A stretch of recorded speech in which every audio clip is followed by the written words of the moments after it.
Notre invité est David Lemos, bonjour. Bonjour Jonas. Vous êtes journaliste à la RTS, au sport bien sûr, vous êtes l'un des experts du football dans notre pays et nous allons parler avec vous de ce scandale du foot business, la Super League. Mais d'abord, votre portrait, David Lemos, il est signé Carlos Enriquez. Bonjour Carlos. Oh. Non Jonas, Carlos est sur une terrasse, il fait beau. Pourquoi vous restez à l'intérieur, vous? Vous essayez de démarrer la 3e vague, c'est ça? 4e. Salut David Lemos, je suis Albert van der Trutt. J'étais l'arbitre du Suisse-Portugal en 86 au Wankdorf à Bienne, à Berne. Tu y étais, toi? Tu y étais, hein? Tu assistais à ton premier match international. Tu voyais ton pays d'origine affronter ton pays de naissance. Tu dis te sentir 100% suisse et 100% portugais. Ce soir-là, tu ne voulais pas tenir pour aucune des deux équipes et résultat, match nul 1-1. Bon pronostic, David. Sur le terrain, les joueurs de la Suisse s'appelaient Sforza, Geiger, des gens que tu interviews aujourd'hui en tant qu'entraîneur. C'était une autre époque. Hein. Dans le stade du Wankdorf, il y avait 31 000 spectateurs. Là aussi, c'était une autre époque.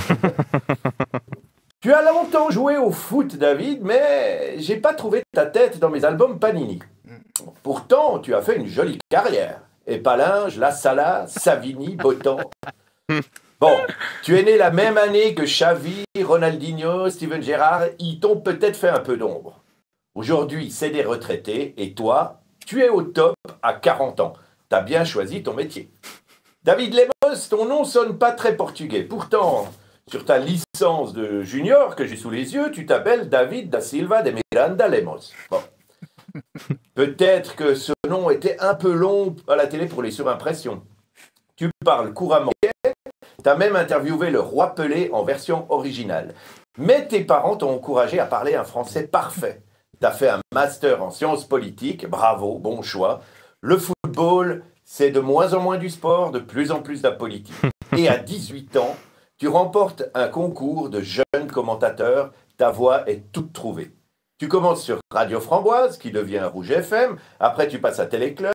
Et en 2010, tu es transféré à la TSR, qui devient la RTS. Comme quoi, il n'y a pas que les équipes de foot qui changent de nom quand elles se font racheter. Quand tu en auras marre de la RTS, tu iras peut-être bosser sur une vraie chaîne de sport, comme Canal+. Bah oui, quand on est fort dans une équipe modeste, on signe dans une meilleure équipe, au foot comme dans les médias. Jonas, par exemple, il a commencé sur des radios anecdotiques, puis il a animé le matin sur Couleur 3, et regardez-le aujourd'hui, animateur d'une émission pour les seniors le dimanche matin. Depuis 2019, tu es le premier Suisse naturalisé commentateur roman officiel de notre équipe nationale de foot. Les joueurs binationaux, eux, quand ils doivent choisir leur maillot national une fois pour toutes quand ils commencent à jouer. Je me demande si les commentateurs, vous devez aussi choisir pour quelle équipe vous allez bosser toute votre vie. Bon, la Suisse, c'est un bon choix, question salaire, hein, par rapport au Portugal. Même si vous, les journalistes comme nous, les arbitres, on n'a pas vraiment vécu une inflation de salaire proportionnelle à celle des joueurs. C'est dommage. Tu dis que si tu commentais Suisse-Portugal, tu serais pour la Suisse, mais que tu es heureux quand le Portugal gagne, comme en finale de l'Euro 2016. On va pas se mentir, David, nous les Romans, on était tous pour le Portugal, puisqu'ils jouaient contre la France. Tu succèdes à Jean-Jacques Tillman, Pierre Tripot, Pierre-Alain Dupuis et Philippe von Bourg.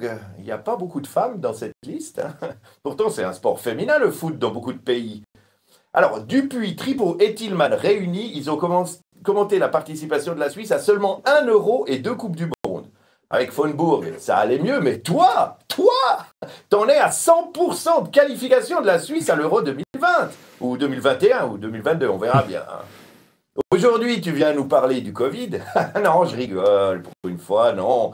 Tu viens commenter l'affaire Super League. Moi, j'étais content de la Super League. J'ai cru que les 12 meilleures équipes de foot du monde allaient venir jouer dans notre Super League. Contre Servette, Lausanne, Sion... Ah non, pas Sion. Enfin, je ne sais pas si ta carrière sera aussi longue que celle de tes illustres prédécesseurs, mais bah oui, la RTS peut plus payer les grands matchs, alors elle a bientôt plus besoin de commentateurs. Profite tant que tu peux, David. Merci. Carlos Enriquez. Les beaux parleurs, 11h.